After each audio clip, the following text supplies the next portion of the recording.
Chapter 14. Secrets.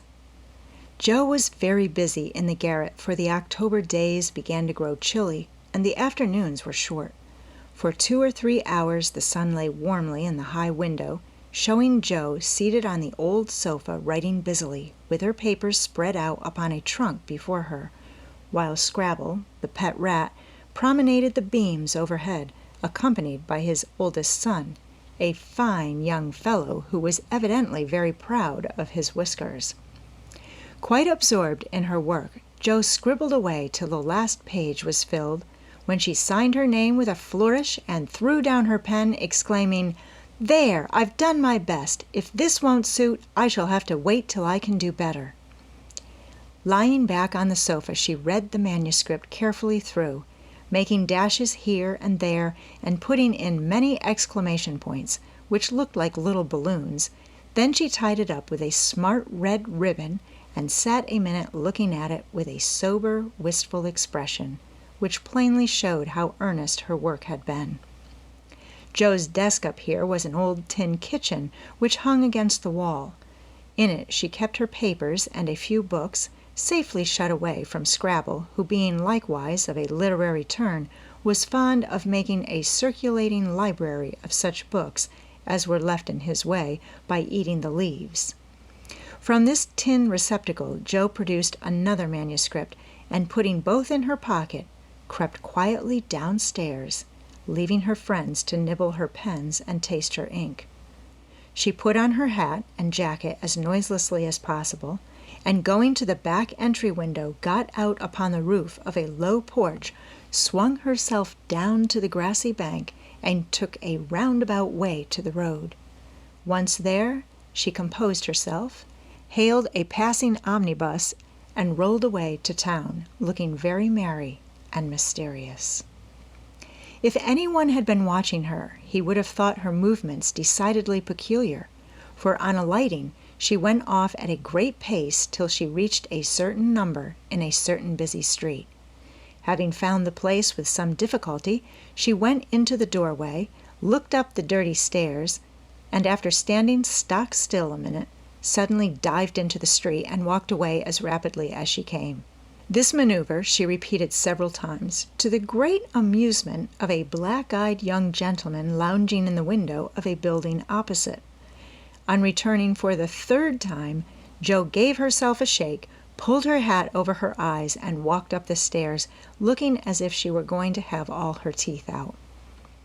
There was a dentist's sign, among others, which adorned the entrance, and after staring a moment at the pair of artificial jaws which slowly opened and shut to draw attention to a fine set of teeth, the young gentleman put on his coat, took his hat, and went down to post himself in the opposite doorway, saying with a smile and a shiver, "It's like her to come alone, but if she has a bad time, she'll need someone to help her home." In 10 minutes Jo came running downstairs with a very red face and the general appearance of a person who had just passed through a trying ordeal of some sort.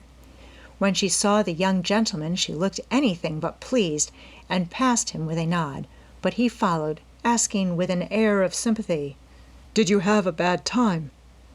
"Not very." "You got through quickly?" "Yes, thank goodness." "Why did you go alone?" "Didn't want anyone to know." "You're the oddest fellow I ever saw. How many did you have out?" Jo looked at her friend as if she did not understand him, then began to laugh as if mightily amused at something. "There are 2 which I want to have come out, but I must wait a week." "What are you laughing at? You are up to some mischief, Jo," said Laurie, looking mystified. "So are you. What were you doing, sir, up in that billiard saloon?" "Begging your pardon, ma'am, it wasn't a billiard saloon, but a gymnasium, and I was taking a lesson in fencing." "I'm glad of that." "Why?" "You can teach me, and then when we play Hamlet, you can be Laertes, and we'll make a fine thing of the fencing scene." Laurie burst out with a hearty boy's laugh, which made several passers-by smile in spite of themselves. "I'll teach you whether we play Hamlet or not. It's grand fun, and will straighten you up capitally. But I don't believe that was your only reason for saying 'I'm glad,' in that decided way, was it now? No, I was glad that you were not in the saloon, because I hope you never go to such places. Do you? Not often. I wish you wouldn't. It's no harm, Joe. I have billiards at home, but it's no fun unless you have good players. So as I'm fond of it, I come sometimes and have a game with Ned Moffat or some of the other fellows. Oh, dear, I'm so sorry, for you'll get to liking it better and better and will waste time and money and grow like those dreadful boys. I did hope you'd stay respectable and be a satisfaction to your friends, said Joe, shaking her head. Can't a fellow take a little innocent amusement now and then without losing his respectability? Asked Laurie, looking nettled. That depends upon how and where he takes it. I don't like Ned and his set, and wish you'd keep out of it. Mother won't let us have him at our house, though he wants to come, and if you grow like him, she won't be willing to have us frolic together as we do now. Won't she? Asked Laurie anxiously. No, she can't bear fashionable young men, and she'd shut us all up in bandboxes rather than have us associate with them. Well, she needn't get out her bandboxes yet. I'm not a fashionable party and don't mean to be. But I do like harmless larks now and then, don't you? Yes, nobody minds them, so lark away, but don't get wild, will you? Or there will be an end of all our good times. I'll be a double distilled saint. I can't bear saints. Just be a simple, honest, respectable boy, and we'll never desert you. I don't know what I should do if you acted like Mr. King's son. He had plenty of money, but didn't know how to spend it, and got tipsy and gambled and ran away and forged his father's name, I believe, and was altogether horrid. You think I'm likely to do the same? Much obliged. No, I don't. Oh, dear, no. But I hear people talking about money being such a temptation, and I sometimes wish you were poor. I shouldn't worry then. Do you worry about me, Joe? A little, when you look moody or discontented as you sometimes do. For you've got such a strong will. If you once get started wrong, I'm afraid it would be hard to stop you. Laurie walked in silence a few minutes, and Joe watched him, wishing she had held her tongue, for his eyes looked angry, though his lips still smiled, as if at her warnings.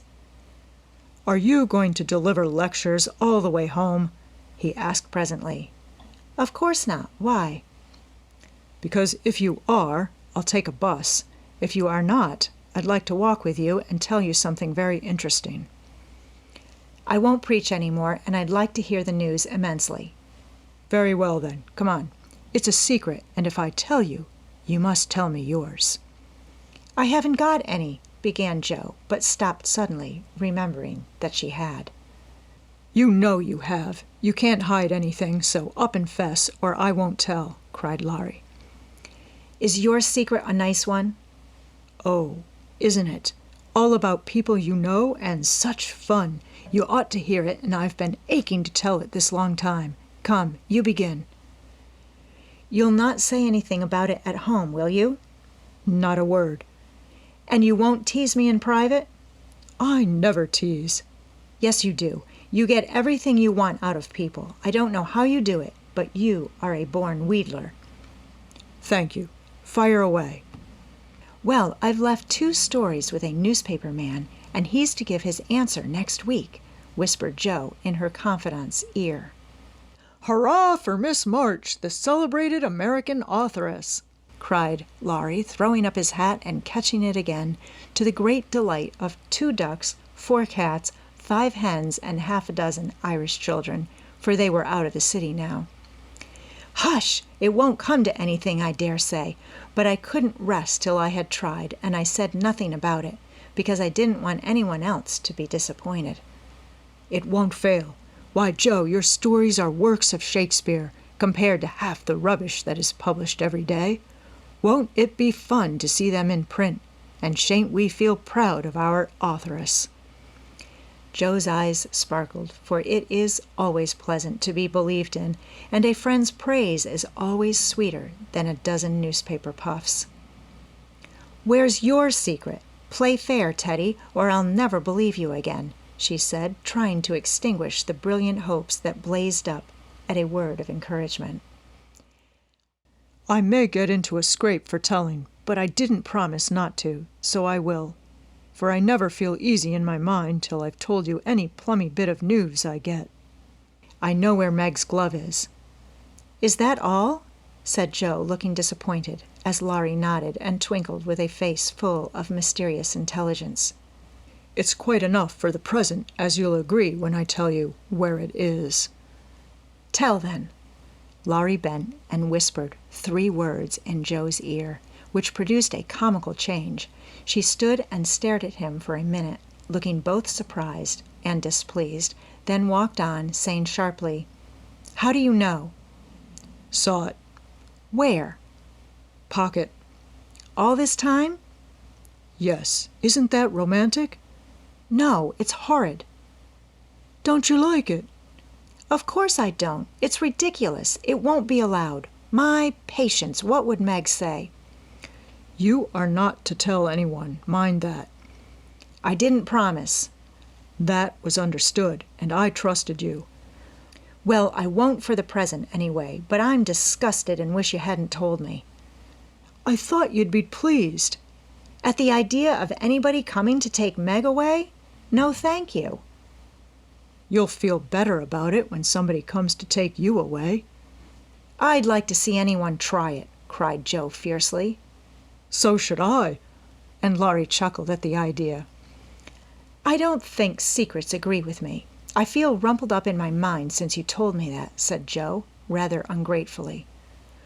Race down this hill with me and you'll be all right, suggested Laurie. No one was in sight. The smooth road sloped invitingly before her, and finding the temptation irresistible, Joe darted away, soon leaving hat and comb behind her and scattering hairpins as she ran. Laurie reached the goal first and was quite satisfied with the success of his treatment, for his Atalanta came panting up with flying hair, bright eyes, ruddy cheeks, and no signs of dissatisfaction in her face. "I wish I was a horse. Then I could run for miles in this splendid air and not lose my breath. It was capital. But see what a guy it's made me. Go pick up my things like a cherub as you are," said Joe, dropping down under a maple tree which was carpeting the bank with crimson leaves. Laurie leisurely departed to recover the lost property, and Joe bundled up her braids, hoping no one would pass by till she was tidy again. But someone did pass, and who should it be but Meg, looking particularly ladylike in her state and festival suit, for she had been making calls. "What in the world are you doing here?" she asked, regarding her disheveled sister with well-bred surprise. "Getting leaves," meekly answered Joe, sorting the rosy handful she had just swept up. "And hairpins," added Laurie, throwing half a dozen into Joe's lap. "They grow on this road, Meg. So do combs and brown straw hats." "You have been running, Joe. How could you? When will you stop such romping ways?" said Meg reprovingly as she settled her cuffs and smoothed her hair with which the wind had taken liberties. "Never till I'm stiff and old and have to use a crutch. Don't try to make me grow up before my time, Meg. It's hard enough to have you change all of a sudden. Let me be a little girl as long as I can." As she spoke, Joe bent over the leaves to hide the trembling of her lips, for lately she had felt that Margaret was fast getting to be a woman, and Laurie's secret made her dread the separation, which must surely come sometime, and now seemed very near. He saw the trouble in her face and drew Meg's attention from it by asking quickly, "Where have you been calling? All so fine." "At the gardener's, and Sally has been telling me all about Belle Moffat's wedding. It was very splendid, and they have gone to spend the winter in Paris. Just think how delightful that must be." "Do you envy her, Meg?" said Laurie. "I'm afraid I do." "I'm glad of it," muttered Joe, tying on her hat with a jerk. "Why?" asked Meg, looking surprised. "Because if you care much about riches, you will never go and marry a poor man. said Joe, frowning at Laurie, who was mutely warning her to mind what she said. I shall never go and marry anyone, observed Meg, walking on with great dignity, while the others followed, laughing, whispering, skipping stones, and behaving like children, as Meg said to herself, though she might have been tempted to join them if she had not had her best dress on. For a week or two Joe behaved so queerly that her sisters were quite bewildered. She rushed to the door when the postman rang, was rude to Mr. Brooke whenever they met, would sit looking at Meg with a woe-begone face, occasionally jumping up to shake and then to kiss her in a very mysterious manner. Laurie and she were always making signs to one another and talking about spread eagles till the girls declared they had both lost their wits. On the second Saturday after Joe got out of the window, Meg, as she sat sewing at her window, was scandalized by the sight of Laurie chasing Joe all over the garden and finally capturing her in Amy's bower. What went on there Meg could not see, but shrieks of laughter were heard, followed by the murmur of voices and a great flapping of newspapers. "What shall we do with that girl? She never will behave like a young lady," sighed Meg, as she watched the race with a disapproving face. "I hope she won't. She is so funny and dear as she is," said Beth, who had never betrayed that she was a little hurt at Joe's having secrets with anyone but her. "It's very trying, but we never can make her comme il faut," added Amy, who sat making some new frills for herself, with her curls tied up in a very becoming way, two agreeable things which made her feel unusually elegant and ladylike. In a few minutes Joe bounced in, laid herself on the sofa, and affected to read. "Have you anything interesting there?" asked Meg with condescension. "Nothing but a story. Won't amount to much, I guess," returned Joe, carefully keeping the name of the paper out of sight. "You'd better read it aloud. That will amuse us and keep you out of mischief," said Amy in her most grown-up tone. "What's the name?" asked Beth, wondering why Joe kept her face behind the sheet. "The Rival Painters." "That sounds well. Read it," said Meg. With a loud and a long breath, Joe began to read very fast. The girls listened with interest, for the tale was romantic and somewhat pathetic, as most of the characters died in the end. "I like that about the splendid picture," was Amy's approving remark, as Joe paused. "I prefer the lovering part. Viola and Angelo are two of our favorite names. Isn't that queer?" said Meg, wiping her eyes, for the lovering part was tragical. "Who wrote it?" asked Beth, who had caught a glimpse of Joe's face. The reader suddenly sat up, cast away the paper, displaying a flushed countenance, and with a funny mixture of solemnity and excitement replied in a loud voice, "Your sister." "You?" cried Meg, dropping her work. "It's very good," said Amy critically. "I knew it. I knew it. Oh, my Joe, I am so proud." And Beth ran to hug her sister and exult over this splendid success. Dear me, how delighted they all were, to be sure. How Meg wouldn't believe it till she saw the words, Miss Josephine March, actually printed in the paper. How graciously Amy criticized the artistic parts of the story and offered hints for a sequel, which unfortunately couldn't be carried out, as the hero and heroine were dead. How Beth got excited and skipped and sung with joy. How Hannah came in to exclaim, "Sakes alive, well, I never!"